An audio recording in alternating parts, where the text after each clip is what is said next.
মার্কিন president Donald Trump আবারও আলোচনায়। তিনি সবসময় আলোচনায় থাকতে পছন্দ করেন। তার শখ হলো আলোচনায় থাকা। যখন তিনি আলোচনায় থাকেন না, তখন তিনি নানান রকম ব্যঙ্গাত্মক কথা বলেন, চটকদার কথা বলেন, ভাইরাল হওয়ার মতো কথা বলেন। অনেকটা হিরো আলমের সাথে তুলনা করা যায়। অনেকটা তারেকের সাথে তুলনা করা যায়। অনেকটা বিরানী আলমের মতো আলমের সাথে তুলনা করা যায়। দেখবেন যখন হালে পানি পাচ্ছে না, তখন এমন কিছু কাণ্ড করবে তারেক বা এই যাদের নাম বললাম, ডোনাল্ড ট্রাম্পের মতো, বুঝছেননি? তখন তিনি আবার আলোচনায় আসবে। মার্কিন প্রেসিডেন্ট ডোনাল্ড ট্রাম্পের উপর ২ দফা হামলা আগে কিন্তু হয়েছিল নির্বাচনের আগে, এবং ওই ২ দফা হামলার কারণে তিনি একটা বড় বিজয় পেয়েছিলেন। তখন অভিযোগ উঠেছিল যে মার্কিন এস্টাবলিশমেন্ট তাকে প্রেসিডেন্ট পদে দেখতে চায় না। এটা কিন্তু সত্য ছিল। নানান রকম চাপে ফেলে তাকে রিপাবলিকান শিবিরই হারাতে চেয়েছিল, কিন্তু টিকে গেছেন। এরপর নির্বাচনের দৌড়েও তাকে হারাবার চেষ্টা করা হয়েছে ২ দফা হামলার পর। তিনি বিজয় লাভ করেছেন। এখন হামলার তিনি করিয়েছেন না অন্য কেউ করিয়েছে, সেটা আমার আপনার না। তথ্যটা আমেরিকাই পরিষ্কার জানে।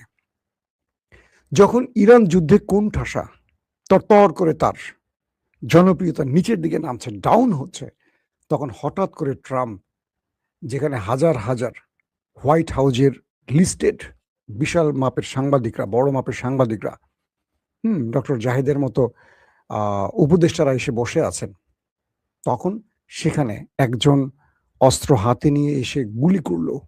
এটা নিয়ে নতুন প্রশ্নের তৈরি হলো। কেউ বলছেন ট্রাম্প তার জনপ্রিয়তা বাড়াবার জন্য এটি করছেন, কেউ বলছেন আমেরিকাতে ট্রাম্পের শত্রু ক্রমান্বয়ে বাড়ছে, কারণ তার ইসরায়েল প্রীতি আমেরিকানরা সহ্য করতে পারছে না। তথ্য সব রকমই আসছে। ধরেন যে ব্যক্তি অ্যালান, ৩১ বছর বয়স্ক এই ক্যালিফোর্নিয়ার যুবক, পেশায় একজন শিক্ষক, আবার গেম সফটওয়্যার ডেভেলপার। খুব মেধাবী হিসেবে তাকে সবাই চেনে। এই ৩১ বছরের যুবক অ্যালান কি করে এই অঞ্চলে, মানে এই হিলটন, একটা গুরুত্বপূর্ণ হোটেল যেখানে প্রেসিডেন্ট নিজে রাষ্ট্রের গুরুত্বপূর্ণ সাংবাদিকদের নিয়ে, আরো গুরুত্বপূর্ণ হাই অফিসিয়ালদের নিয়ে, ডেলিগেটদের নিয়ে কি বলবো, ডিনার করছেন, আলোচনা করছেন, সেই সময় অস্ত্র হাতে নিয়ে একটি নয়, একটি রাইফেল, একটি পিস্তল, সঙ্গে আরো ধারালো অস্ত্র নিয়ে সে প্রবেশ করে এবং সেখানে তিনি টার্গেট করে গুলিও করে।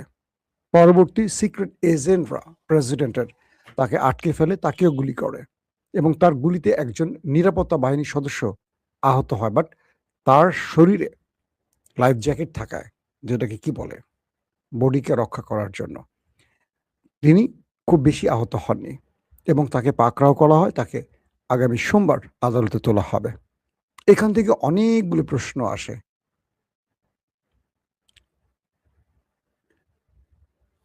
একজন লিখছেন, তার কমেন্ট আমার ভালো লাগছে। এই বেটা ডাক্তার জাহিদ নাকি তার বাবা হয়? ও আচ্ছা ভাই, সরি, মহসিন চৌধুরী আপনার বাবা হয় আমি তো জানতাম না। তা আমাকে বলবেন আগে, ডক্টর জাহিদকে বললে আপনার কষ্ট লাগে। আপনার বাবাকে আমি অসম্মান করলাম, এর জন্য সরি। তো বাবা না দুলাভাই ঠিক বুঝলাম না। যাক, একটা হলেই হয়। মা বা বোনের স্বামী কাছাকাছি তো নাকি? মহসিন চৌধুরী, আপনার শুভকামনা। ভালো লোককে পাইছেন। তো এখন যেটা হইছে, ট্রাম্প তার যে জনপ্রিয়তা কমছে, মধ্যবর্তী নির্বাচনে তিনি হেরে যেতে পারেন, সকল জরিপ সেই বিষয়টিকে ইঙ্গিত করছে। এতে করে এই গুলির ঘটনা তার জনপ্রিয়তাকে আবার বৃদ্ধি করতে পারে। এখন প্রশ্ন আসতে পারে, এটার সাথে জড়িত কারা?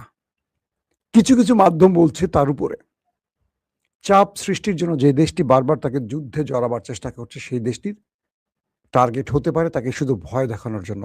হত্যা করার উদ্দেশ্যে গুলি হয়নি, কারণ ট্রাম্পের কাছ থেকে অনেক দূর থেকে গুলিগুলো করা হয়েছে। এত দূর থেকে গুলি করে সিক্রেট এজেন্সি, নিরাপত্তা বাহিনী, এত এত গোয়েন্দার ভেদ করে এসে আক্রমণ করার কথা না। বা তিনি ঢুকছেন কিভাবে ওই অঞ্চলে, একটা ছোট ছুরি নিয়েও ঢোকার কথা না, সেখানে ঢুকলেন কি করে, অনেক প্রশ্ন আসছে। তো এখন যে বিষয়টি তৈরি হয়েছে, ধারণা করা হচ্ছে ওই দেশটি, যে দেশটির নাম নিলে চাকরি থাকে না, সেই দেশটির কোন এজেন্ট হতে পারে, যেভাবে কেনেডিকে হত্যা করা হয়েছে। নাম্বার 2, কেউ বলছেন আমেরিকার মধ্যেই রাষ্ট্র কয়েকটা ভাগে বিভক্ত হয়ে গেছে। আমেরিকার মধ্যে আমেরিকার টপ জেনারেলরা ট্রাম্পের উপর ব্যাপক ক্ষিপ্ত, কারণ তিনি তার এই যুদ্ধটাকে এমনভাবে মানে ছড়িয়ে দিতে গিয়ে পুরো আমেরিকানদের বিরুদ্ধে দাঁড়িয়েছেন, মার্কিন সেনাদের বিরুদ্ধে দাঁড়িয়েছেন, অনেক জেনারেলকে সরিয়ে দিয়েছেন পদ থেকে, অনেক কি বলবো, তাদের নেভি প্রধানকে সরিয়েছেন, সেনা প্রধানকে সরিয়েছেন। একের পর এক অকাণ্ড করে যাচ্ছেন এই টেম্পু সাহেব। আবার বলা হচ্ছে যে তিনি নিজেই আক্রমণের পর বক্তব্যে বলেছেন এই ঘটনার সাথে ইরানের সম্পৃক্ততা আছে কিনা তিনি খতিয়ে দেখবেন। আপাতত ইরানের সম্পৃক্ততা দেখছেন না। তবে আমার তবে আমার একটা কথা খুব ভালো করে মনে পড়ছে। Ali Larijani, doctor Ali Larijani শাহাদত বরণের দুদিন আগে আমি আপনাদের খবর দিয়েছিলাম, মনে আছে কিনা দেখেন। তিনি বলেছিলেন যে ওই দেশ দুটো আমেরিকা ইসরায়েল তারা একটা কৌশল নিচ্ছে।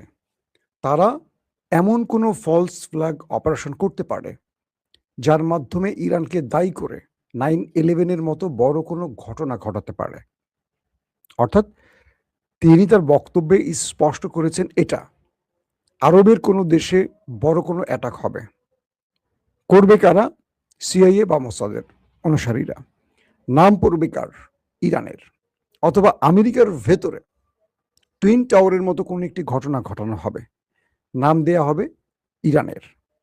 অথবা এমন কোনো মিত্র দেশ, আমেরিকা ইসরায়েলের মিত্র দেশ, যেখানে এই হামলার ঘটনাটি ঘটবে এবং ইরানের নাম দেয়া হবে। এর মাধ্যমে ন্যাটো, ইউরোপ সবাইকে নিয়ে ঝাঁপিয়ে পড়বে ইরানের বিরুদ্ধে আমেরিকা। এটি কে বলছেন? ডক্টর আলী লারিজানি, শহীদ হওয়ার দুদিন আগে। তিনি বলছেন সবাইকে সতর্ক থাকতে হবে এবং আমি বিশ্ববাসীকে বলবো ইরান এমন কোনো পরিকল্পনা করে না যেটা পর্দার অন্তরালে চুরি করে করতে হয়। ইরান যেটা করবে সেটা জানিয়ে করবে, শত্রুর আঘাতের পাল্টা জবাব দেবে, কিন্তু কখনো এই কাজগুলো ইরান করে না। ঠিক তার দুদিন পরেই ওই দেশটি, নেতানিয়াহুর দেশটি, আলী লারিজানিকে স্ট্রাইক চালিয়ে মেরে দেয়। কারণ তিনি এই তথ্যটি ফাঁস করায় ওরা বিপদে পড়ে যায়। কারণ এই গুপ্ত হত্যা বা এই ফলস ফ্ল্যাগ অপারেশনগুলোর করার ওস্তাদ কিন্তু ওই দেশটি। টুইন টাওয়ারে কারা হামলা করেছে এটা নিয়ে কিন্তু ওই দেশটিকে ইঙ্গিত করা হচ্ছে। এরকম বড় বড় গুপ্ত হত্যা, গুপ্ত, খেয়াল করবেন শব্দটা হচ্ছে গুপ্ত। বাংলাদেশ এখন গুপ্ত খুব মার্কেট পাইছে। আমার নিজেকে গুপ্ত বলতে ভাল লাগে। আমি নিজেকে গুপ্ত বলি। কারণ কেন জানেন? গুপ্ত হলো বিজেতাদের গোষ্ঠী। যারা বিজেতা বিজয় লাভ করে তারা হলো গুপ্ত। কারণ গুপ্ত সবাই হতে পারে না। এবং বাংলাদেশ গুপ্তদের মাধ্যমে স্বাধীন হয়েছে দ্বিতীয়বার। অনেকে এটা স্বীকার করতে রাজি না। আমি স্বীকার করি, ভালো লাগে। কেউ বলছে সাউন্ড নাই। একজন ব্যক্তি বলছেন সাউন্ড নাই, নাকি সবাই বলছেন সাউন্ড নাই? আপনি কি শুনতে পাচ্ছেন? আমার এখানে সাউন্ড শো করছে। যারা লিখছেন সাউন্ড নাই তারা বিরক্ত করতে আসছেন, মোটামুটি বুঝতে পারছি। আপনারা কি শুনতে পাচ্ছেন? ক্লিয়ার করে বলবেন। হালিশহর, চট্টগ্রাম, মাঝপাড়া থেকে বেলায়েত। বেলায়েত ভাই শুনতে পাচ্ছেন? ওকে, সাউন্ড ওকে। এই যে কিছু সুপ্ত এসছিল আমাকে বিরক্ত করতে, বুঝছেন? এরা হলো সুপ্ত, গুপ্তকে বিরক্ত করতে আসছে। বুঝছেন নি? এখন যে বিষয়টা তৈরি হয়েছে যে আমেরিকা এই খেলায় মোটামুটি হেরে গেছে। তো আলী লারিজানি যে বক্তব্যটি দিয়েছেন সেই বক্তব্যের কোনো সিমটম কিনা ট্রাম্পের উপর যে হামলাটি হলো এবং এটা ট্রাম্প বিশ্বকে বোঝাতে চাইবে যে আমার উপরে ইরান হামলা করেছে, এই ব্লাব ব্লাব ব্লাব। তবে তার যে ডাটা পাওয়া গেছে, অ্যালান তিনি মুসলিমও নন, ইরানেরও নন। তিনি আমেরিকার একজন শিক্ষক, আবার খণ্ডকালীন শিক্ষক, খুব মেধাবী যুবক এবং গেমস ডেভেলপ করা একজন ব্যক্তি। তার সাথে ইরানের কোনো সম্পৃক্ততা নাই। এখন যদি হাসিনার মতো হয়, কোনো মানুষকে ধরে মেরে বলবে আমার সাথে বিএনপির সম্পর্ক আছে, জামাত বিএনপির সম্পর্ক আছে, তারপর জামাত বিএনপিকে দৌড়ে হাসিনা, মনে আছে গত 15.5 বছর। আমার মনে হয় না আমেরিকা এত জঘন্য কাজ করবে, কারণ পৃথিবীর বড় বড় গণমাধ্যম বসে আছে সেখানে, উল্টা পাল্টা করলে তো ধরা খেয়ে যাবে। দর্শক, তো এই পরিস্থিতির মধ্যে আলী লারিজানির এই কথাটি আবারও আমরা সচক্ষে দেখলাম যে ইরানের ইতিমধ্যে ইরানকে দায়ী না করলেও সিমটম সেদিকে কিছুটা আভাস পাওয়া যাচ্ছে। আসেন 2 নম্বর খবরটি দিচ্ছি এবার। মার্কিন যুক্তরাষ্ট্র ইরানের একটি জাহাজ আটকালো। ইরান তারপরে আমেরিকার স্বার্থ সংশ্লিষ্ট ইসরায়েলি একটি জাহাজকে আটকালো কমান্ডো স্টাইলে। আমি আপনাদের ফুটেজ দেখিয়েছিলাম, মনে আছে কিনা? এরপর আমেরিকা ইরানের আরেকটি জাহাজ আটকালো। তো ইরান তখন বলছিল যে তোমরা যা কিছু করবো আমরা তোমাদেরকে ডবল শোধ দেব। তুমি 1 টাকা দিলে 2 টাকা দেবো, একটা ঘুষি মারলে 2টা ঘুষি মারবো। বিষয়টা ক্লিয়ার? আজকের খবর হলো ইরান আরো 2টা জাহাজকে আবার আটক করে ফেলেছে মার্কিন স্বার্থ সংশ্লিষ্ট অর্থাৎ ইসরায়েলি জাহাজ। এই জাহাজগুলো ইসরায়েলের মালিকানাধীন, কিন্তু বিভিন্ন নামে আসে, বিভিন্ন ফ্ল্যাগ উড়িয়ে আসে, যাতে ইরান বুঝতে না পারে। কিন্তু ইরানের কাছে তো তথ্য থাকে, গোয়েন্দা তথ্য। এই তথ্যের আলোকে ইসরায়েলি আরো দুটো জাহাজকে ইরান আটক করে ফেলেছে। এখন ট্রাম্প পড়ছেন মহা বিপদে, যে ইরান যা বলে তাই তো করতেছে, এখন কি করব আমরা? ট্রাম্প হরমুজে সবচেয়ে বড় কি বিপদে পড়েছে জানেন?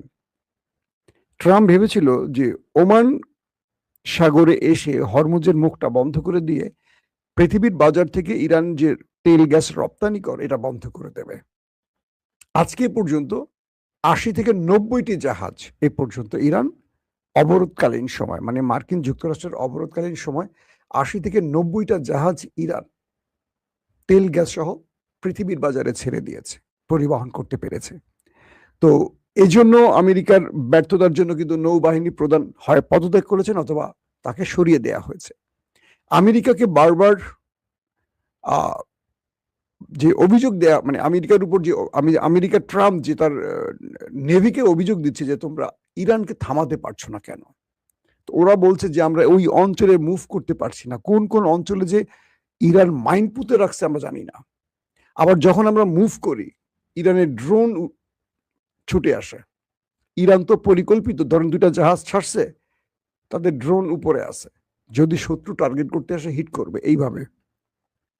তো হরমুজ প্রণালী দিয়ে এক হিসেবে আমেরিকা ইরানের লাভ করছে। কেন?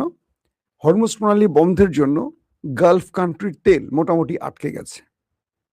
তো তেল আটকে যাওয়ার কারণে এখন পৃথিবীর বহু দেশ ইরান থেকে তেল কিনছে। আবার তাদের উপর আমেরিকা নিষেধাজ্ঞা দিতে পারছে না, কারণ তারা আমেরিকার মিত্র। শুধু চীনের উপর নিষেধাজ্ঞা দিয়েছে। চীন তো এগুলোকে থোড়াই কেয়ার, কিচ্ছু মনে করে না, পাত্তাই দেয় না। তো একদিকে ধরেন আগে ইরান যদি ১০ টাকার তেল বেচতো, এখন ইরান ১০০ টাকার তেল বেচতে পারছে। এই যুদ্ধের যে ক্ষতি ইরান পুষিয়ে নিচ্ছে।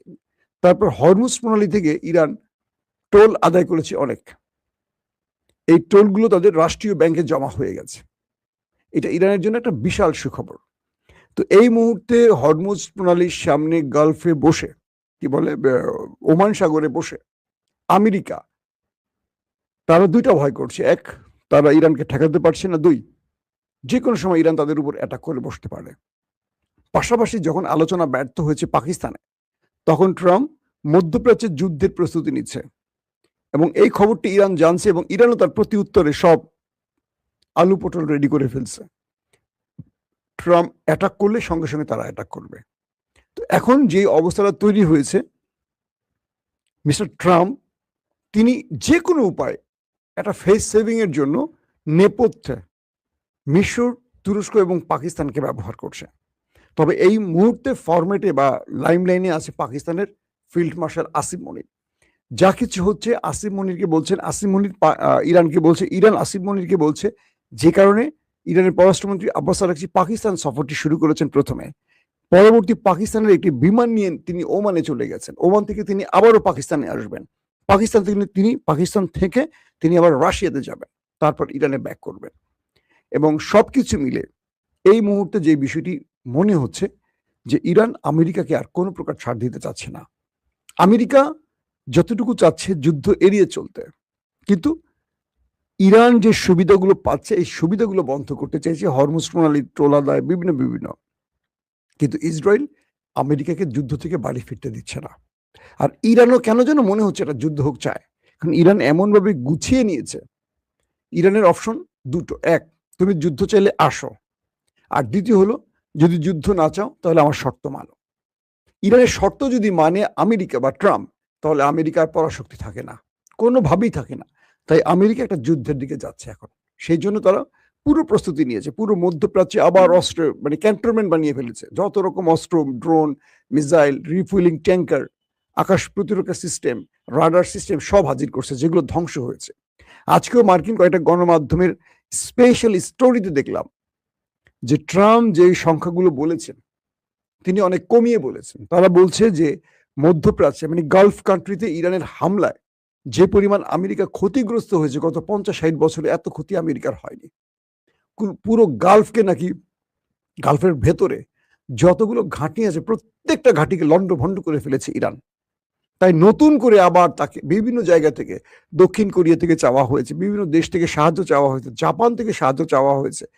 কেউ আমেরিকার ডাকে সাড়া দেয়নি। তাই আমেরিকা হাজার মাইল পাড়ি দিয়ে আবারও সামরিক অস্ত্র, তাদের কি বলবো ইকুইপমেন্ট গুলো আবার পাকিস্তান কি বলে মধ্যপ্রাচ্যে এনে জড়ো করছে। তো এখন এই মুহূর্তে ট্রাম্প আসলে বড় বেকায়দায় আছেন একটা কারণেই, ইরানকে যতবারই হুমকি দিচ্ছেন, ইরান আসলে হুমকিকে তোয়াক্কা করে না। ইরান মরতে রাজি আছে কিন্তু তার পতাকা দিতে রাজি না। ইরান মরতে রাজি আছে কিন্তু হরমুজ দিতে রাজি না। ইরান মরতে রাজি আছে কিন্তু পরাজয় মেনে নিতে রাজি না। এটাই হলো ট্রাম্পের জন্য সবচেয়ে বড় ধাক্কা। দর্শক, আজ রাত ১১টা থেকে ১২টার মধ্যে ইনশাআল্লাহ আবারও চেষ্টা করব আরো অনেকগুলো ব্রেকিং খবর দেওয়ার জন্য। এখনকার মতো বিদায় নিচ্ছি। প্রত্যেকে ভালো থাকবেন। আল্লাহ হাফেজ।